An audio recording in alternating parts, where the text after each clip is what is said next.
दोस्तों, आज की कहानी एक इमोशनल स्टोरी है। आशा करती हूँ आपको पसंद आएगी। चलिए कहानी की शुरुआत करते हैं। मेरा नाम सुशीला है। मेरी एक 14 साल की लड़की है जया। मैंने अकेले ही उसे पालकर बड़ा किया है। जया और मेरी एक छोटी सी दुनिया है, लेकिन हमारी जिंदगी में ऐसी कई बातें हैं जो मैंने जया से छिपाई है। जया अपना स्कूल जाती है और मैं अपना छोटा सा पार्लर चलाती हूँ। जिंदगी हम दोनों की आराम से कट रही है। हमें एक दूसरे के अलावा कभी किसी की जरूरत ही नहीं पड़ी।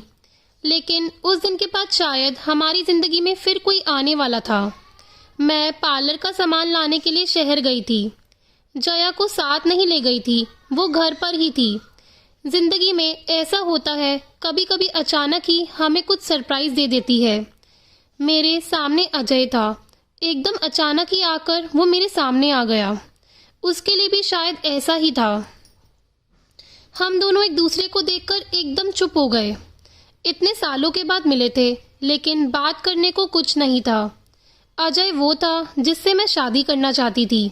हम दोनों एक दूसरे से प्यार करते थे, लेकिन हमारी किस्मत की वजह से हम दोनों साथ नहीं रह पाए। अजय इसी शहर में था। अजय ने कहा कि उसने मुझे ढूंढने की बहुत कोशिश की, लेकिन मैंने अपना नंबर बार बार बदला था। इस कारण उसकी मुझसे बात नहीं हो पाई, ना मिलना हो पाया था। अजय आज भी मुझसे प्यार करता है। उसकी आंखों में मुझे दिखाई दे रहा था। वो बोला कि वो आज भी मुझसे शादी करना चाहता है, मेरी बच्ची को भी अपना लेना चाहता है। लेकिन मैंने उसे कुछ भी जवाब नहीं दिया।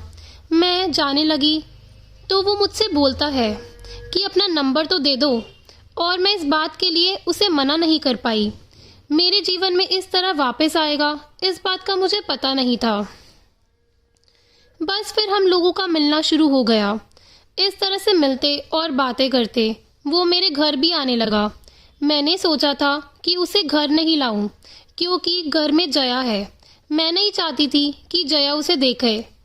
उसने कई बार मुझसे कहा कि वो हमारी जिंदगी का हिस्सा बनना चाहता है, लेकिन जया के लिए हर बार मैं उसे मना करती रहती। फिर एक दिन वो हुआ जिसका मुझे डर था। अजय और मैं हमारे घर पर थे। मैं भूल गई थी कि जया उस दिन हाफ टाइम में ही घर आने वाली है। अजय और मैं अपनी पुरानी बातों में खोए थे। उसके कंधे पर सर रखी हुई थी। उसने मेरा हाथ पकड़ा हुआ था। हमें इस तरह से कमरे में जया ने देख लिया। वो मम्मी कहती अंदर आई थी और एकदम से चुप हो गई। उसका चेहरा ही बदल गया। अजय वहां से चला गया। मुझे पता था कि अब जया क्या सोच रही है। हमेशा खुश और मस्ती में रहने वाली मेरी बेटी आज चुप थी। मेरी हिम्मत भी नहीं हो रही थी कि उसको जाकर समझाऊं, उसे वो सब बताऊं जो आज तक मैंने उसे नहीं बताया है। मैंने शाम तक का इंतजार किया। जया बहुत ही अच्छी बच्ची है। उसने खुद आकर मुझसे बात की। उसने पूछा ये कौन थे। अगर आप मुझसे कुछ बात बताना चाहती हैं तो बात कर सकती हैं। जया ने फिर मुझसे पूछा, आपने जो आज तक कहा वो मैंने माना है। मुझे लगा कि आप हमेशा मुझे सच बताती हैं और मुझसे कुछ छिपाती नहीं है। मैं चाहती हूँ कि आप मुझे इस बार भी बताएं। आप अपना फैसला ले सकती हैं। आप दूसरी शादी करना चाहती हैं तो कर सकती हैं। हमारी ये बात चल ही रही थी कि अजय फिर अचानक से वहीं आ गया। उसे देखकर इस बार मैंने कहा कि तुम फिर क्यों आ गए। अजय ने कहा कि मैं नहीं चाहता था कि मेरी गलती की वजह से तुम्हारी बच्ची तुम्हें गलत समझे, इसीलिए आज मुझे मत रोको। आज एकदम सही समय है कि जया को सब कुछ जान लेना चाहिए। मैंने मना किया, कहा कि नहीं, लेकिन जया के कानों तक सच ये शब्द जा चुका था। मुझे पता था कि अब वो सच सुने बिना नहीं रह सकती। जया ने कहा, बताओ आप क्या बोलना चाहते हैं। और फिर अजय ने जया को सच बता ही दिया। जया मेरी बेटी नहीं, मेरे भाई की बेटी है। एक दुर्घटना में मेरे भाई और भाभी चल बसे। तब जया सिर्फ 9 महीने की थी। हमारे माँ बाप पहले ही चल बसे थे और वो दोनों भी। मेरी सारी जमीन बेचकर उसे वहां से लेकर मैं यहाँ दूसरे शहर आ गई। अजय ने कहा ये तुम्हारी बुआ है और हम दोनों की शादी होने वाली थी, सिर्फ तुम्हारे लिए कि तुम्हारा प्यार बांटने कोई और ना आ जाए।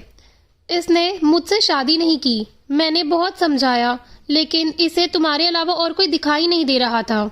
बहुत साल बाद मिले तो हम एक दूसरे से बात करें बिना नहीं रह पाए।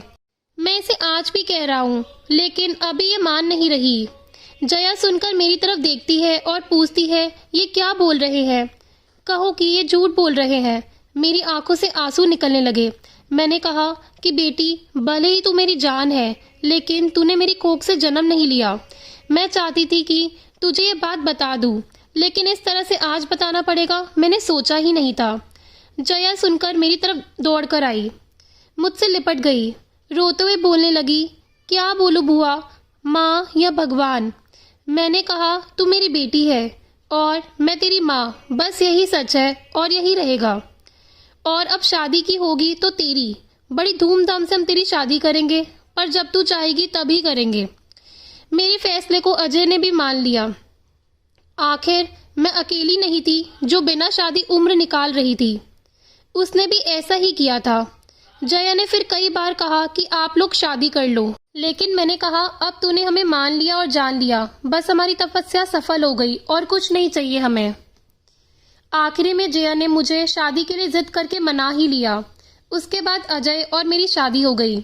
जया अजय को पापा और मुझे मम्मी बुलाती है और अब हम इस वक्त बहुत खुशहाल परिवार की तरह रह रहे हैं।